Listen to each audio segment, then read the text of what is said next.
എവിടെ നിന്നാണ് വരുന്നത്, എങ്ങോട്ടു പോകുന്നു? നിരവധി തവണ നാം കേൾക്കുന്ന ചോദ്യങ്ങൾ. ആകസ്മികമായി അലസമായി ഉത്തരം നൽകേണ്ടവയല്ല രണ്ടും. പ്രൈമറി തലം മുതൽ നിരവധി ചോദ്യങ്ങളെ നാം ഭംഗിയായി നേരിടാറുണ്ട്, പരീക്ഷാ ഹാളിലും പുറത്തും. എന്നാൽ ജീവിത പരീക്ഷയിൽ രണ്ട് ചോദ്യങ്ങൾക്കും ഉത്തരമുണ്ടോ നമ്മുടെ കയ്യിൽ? മനുഷ്യ ശരീരം അത്ഭുതങ്ങളുടെ കലവറയാണ്. ആയിരക്കണക്കിന് തൊഴിലാളികളും സർവസജ്ജമായ യന്ത്രങ്ങളും വിശ്രമമില്ലാതെ പണിയെടുക്കുന്ന ഫാക്ടറികളെ വെല്ലുന്ന സംവിധാനമാണ് ഇത്തിരിപ്പോന്ന മനുഷ്യക്കുഞ്ഞിൻ്റെ ശരീരത്തിനകത്തുപോലും. ഇത് കേവലം യാദൃശ്ചികതയാണോ? മനുഷ്യൻ മാത്രമല്ല ജീവജാലങ്ങൾ, സസ്യലതാദികൾ, നക്ഷത്രഗ്രഹാദികൾ, സൂക്ഷ്മജീവികളടക്കമുള്ള വിസ്മയ പ്രപഞ്ചം സ്വയമേവ രൂപം കൊള്ളുമോ? ഏതു ചെറിയ പ്രവർത്തനത്തിനു പിന്നിലും കൃത്യമായ കാരണക്കാരുണ്ട്.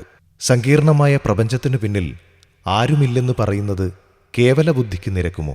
പ്രപഞ്ച സംവിധാനങ്ങളുടെയും മനുഷ്യോൽപ്പത്തിയുടെയും പിറകിൽ അജയ്യനായ ഒരു വിധാതാവുണ്ട്.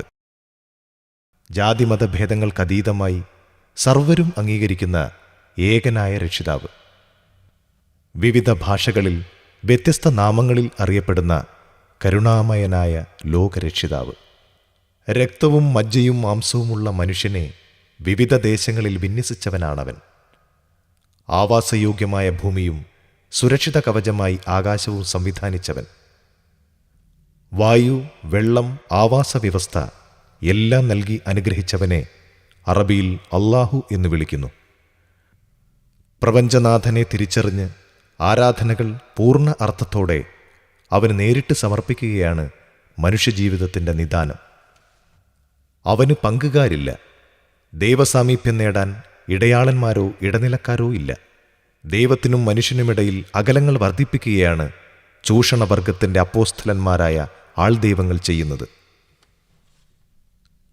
മനുഷ്യന് ആത്യന്തിക വിജയവും സ്വസ്ഥതയും പ്രദാനം ചെയ്യുന്ന സമ്പൂർണ്ണ ജീവിത ദർശനം ദൈവം പ്രവാചകന്മാരിലൂടെ ലോകത്തെ ബോധിപ്പിച്ചു. മതം കേവല സാമുദായികതയോ പ്രാദേശികതയോ അല്ല. ദൈവത്തിങ്കൽ സ്വീകാര്യമായ മതത്തിന് ഇസ്ലാം എന്ന് പറയാം. അർത്ഥം സമാധാനം, സമർപ്പണം. ഒരു നിരപരാധിയെ കൊല്ലുന്നത് ലോകത്തുള്ള മുഴുവൻ മനുഷ്യരുടെയും ജീവൻ അപഹരിക്കുന്നതിന് തുല്യമെന്ന് വിശ്വസിക്കുന്നവർക്ക് അന്യമതസ്ഥരുമായി ശണ്ട കൂടാനോ അയൽനാടുകളിൽ ചാവേറുകളായി ചെന്ന് അക്രമം നടത്താനോ കഴിയുമോ? പ്രവാചകന്മാർ ദൈവത്തിൻ്റെ പ്രതിപുരുഷന്മാരോ പുത്രന്മാരോ അല്ല. വിശുദ്ധിയിലൂടെ മാതൃകാ പുരുഷന്മാരായ ദൈവദാസന്മാർ മാത്രം. അവരിൽ അവസാനത്തെ കണ്ണിയാണ് പ്രവാചകൻ മുഹമ്മദ് നബി. ത്യാഗനിർഭരമായ ജീവിതത്തിലൂടെ തൻ്റെ ആദർശത്തിന് അനുസൃതമായ സമൂഹത്തിൻ്റെ പ്രായോഗിക രൂപം കാണിച്ച വിജയശില്പി. മരണത്തോടെ ജീവിതം അവസാനിക്കുമെങ്കിൽ ചെയ്യുന്ന നന്മകൾക്ക് എന്ത് പ്രസക്തി? അപരാധികൾ അനുഭവിക്കും എന്ന ഉള്ളിൽ തട്ടിയ സമാശ്വാസത്തിന് എന്തർത്ഥം? ഇല്ല. തെറ്റു ചെയ്തവർക്ക് ശിക്ഷ ലഭിക്കണം. നന്മയിൽ ജീവിതം നയിച്ചവർക്ക് അർഹമായ പ്രതിഫലം ലഭിക്കണം. ജീവിതം ആരംഭിക്കുന്നത് മരണത്തോടെ. അനന്തമായ ജീവിതം, ആളും അധികാരവും പ്രയോജനം ചെയ്യാത്ത നീതിയുടെ ലോകം മരണശേഷമെന്ന് ദൈവം പഠിപ്പിച്ചു. മരണാനന്തര ജീവിതത്തിൽ വിജയം നേടാൻ ശിഷ്ടജീവിതം ഒരുക്കിവെക്കുക. ഏതു നിമിഷവും അവസാനിക്കാവുന്ന ജീവിതത്തിൽ ലഭിക്കുന്ന വിലയേറിയ അവസരമാണിത്. പഠനത്തിൻ്റെയും പരീക്ഷയുടെയും പിരിമുറുക്കങ്ങളിൽ നിന്നകന്ന് നല്ല നാളെയുടെ പ്രതീക്ഷകളുമായി ജ്വലിച്ചുയരാനൊരു ആശ്വാസത്തിൻ്റെ കൈത്തിരി. ഓർക്കാപ്പുറത്തൊരപകടം. പ്രതീക്ഷിക്കാത്ത അതിഥിയായി മാറാരോഗം. അവിടെ തകർന്നു വീഴും വർഷങ്ങളായി നാം താലോലിക്കുന്ന സ്വപ്ന പദ്ധതികളുടെ ചീട്ടുകൊട്ടാരം. മാനത്തോളം ഉയർന്നു പറക്കുന്ന നമ്മുടെ ദുരയും ദുരഭിമാനവും. സംസ്കൃത സമൂഹത്തിൻ്റെ പ്രതീക്ഷകളാണ് വിദ്യാർത്ഥികൾ. വിദ്യയും വിവേകവും ചേർത്തുവെച്ച് വരും തലമുറയെ നയിക്കേണ്ടവർ. സ്വന്തത്തോടും കുടുംബത്തോടും സമൂഹത്തോടും പ്രതിബദ്ധതയുള്ളവർ. അക്രമത്തിനും നെറുകേടുകൾക്കുമെതിരെ പ്രതികരിക്കേണ്ടവർ. ക്യാമ്പസ്. സംസ്കാരത്തിൻ്റെ ഈറ്റിലങ്ങളാവേണ്ടവയാണ് ക്യാമ്പസുകൾ. വിവരത്തിൻ്റെയും വിജ്ഞാനത്തിൻ്റെയും വിളക്കുമാടങ്ങളാവേണ്ടവ. ധാർമ്മികതയുടെയും സദാചാരത്തിൻ്റെയും വിളനിലങ്ങളാവേണ്ടവ. ഗുണകാംക്ഷയുടെയും ഭൗതിക പ്രസരണത്തിൻ്റെയും കേന്ദ്രങ്ങളാവേണ്ടവ. കലാലയങ്ങൾ അക്രമങ്ങളുടെ വിളനിലമാക്കാൻ ശ്രമിക്കുന്ന തലമുറയ്ക്കിടയിൽ ധാർമ്മിക ചിന്തയുള്ള വിദ്യാർത്ഥി സമൂഹത്തെ തേടുകയാണ് ലോകമിന്ന്.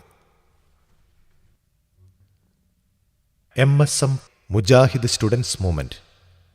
കേരളത്തിലെ നവോത്ഥാന പ്രവർത്തനങ്ങൾക്ക് നേതൃത്വം നൽകുന്ന വിദ്യാർത്ഥി സംഘടന. ധർമ്മചിന്തയും മൂല്യബോധവുമുള്ള വിദ്യാർത്ഥി തലമുറയുടെ സൃഷ്ടിപ്പ് ലക്ഷ്യമാക്കി ക്യാമ്പസുകളിൽ പ്രവർത്തിച്ചു വരുന്ന MSM വിദ്യാർത്ഥികളുടെ ഉന്നമനം ലക്ഷ്യമിട്ട് നിരവധി പ്രവർത്തനങ്ങൾ നടത്തിവരുന്നു. സുഹൃത്തേ, ഇത് താങ്കൾക്കുള്ള സ്നേഹസന്ദേശമാണ്. നന്മയുടെ, നല്ല മനസ്സുകളുടെ ഒത്തുചേരലിൻ്റെ വേദിയിൽ അല്പനേരം ചെലവഴിക്കാനുള്ള ക്ഷണക്കത്ത്. പ്രൊഫഷണൽ വിദ്യാർത്ഥികൾക്കായി MSM സംഘടിപ്പിക്കുന്ന ത്രിദിന ധൈഷണിക സമ്മേളനമാണ് പ്രോഫ്കോൺ. ചൂഷണങ്ങളുടെയും അന്ധവിശ്വാസങ്ങളുടെയും വിപാടനം ലക്ഷ്യമിട്ട് MSM സംഘടിപ്പിക്കുന്ന പ്രോഫ്കോണിലേക്ക് താങ്കൾക്ക് സ്വാഗതം. ഫെബ്രുവരി 7, 8, 9 തീയതികളിൽ പത്തനംതിട്ടയിൽ നമ്മൾ ഒന്നിച്ചു കൂടുകയാണ്. MSM പ്രോഫ്കോണിൽ ഞങ്ങൾ പ്രതീക്ഷിക്കുന്നു താങ്കളെയും കൂട്ടുകാരെയും.